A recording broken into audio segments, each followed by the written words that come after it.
Hey everyone, welcome to Judging for the Win. I'm Dave, and this is my daily ruling. Amy controls back from the brink, and she wants to make a Delraich token. Can she do that by exiling Delraich from her graveyard and sacrificing 3 black creatures? Alright, before I just tell you what the answer is, I want everyone to forget everything they know about the rules and imagine you are Magic's rules manager. In your opinion, should this trick work or not? Alright, well what if I show you this Salvage Titan, which has a similar ability, but it was printed more recently, so what you're seeing corresponds to the actual Oracle text for this ability. Ready for the answer? You cannot pay the alternative cost when you're activating back from the brink. You have to pay the actual mana cost for the creature that you're exiling. The reason for this is that abilities don't usually function all the time. Rather, the abilities of creatures generally only function on the battlefield. Well, that's not super helpful. If that was the end of the story, Delraich's ability wouldn't function at all. Fortunately, there are a bunch of exceptions, including this one, which says abilities that let you pay an alternative cost rather than the mana cost function on the stack. Now, because there's no basis for this ability to function in the graveyard or the exile zone, this trick wouldn't work. As a matter of historical interest, there actually was a point in Magic's history where this ruling was different, and you could indeed make a Delraich token by exiling it and sacrificing 3 black creatures.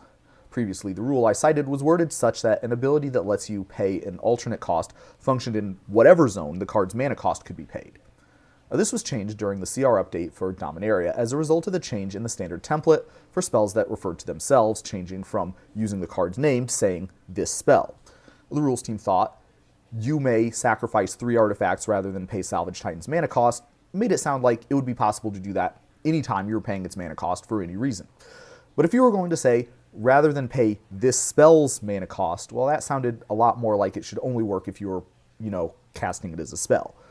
Interestingly, this change was made for spells specifically several years before it was rolled out across the board for all other self-references, which was not implemented until Foundations. If you're wondering why that Salvage Titan from Double Masters had this spell in its top ability and Salvage Titan in its bottom ability, that's the reason. I'll close out by observing that it isn't obvious from the text of the rules whether the functioning of these abilities on the stack is meant to be additive or substitutive with the normal status of abilities of creatures functioning on the battlefield. In other words, it's linguistically ambiguous whether the rule says that Salvage Titan's alternate cost functions on the stack instead of or in addition to functioning on the battlefield. This could come up, for example, in the context of a card like Disruption Aura or the Cloak or Manifest mechanics.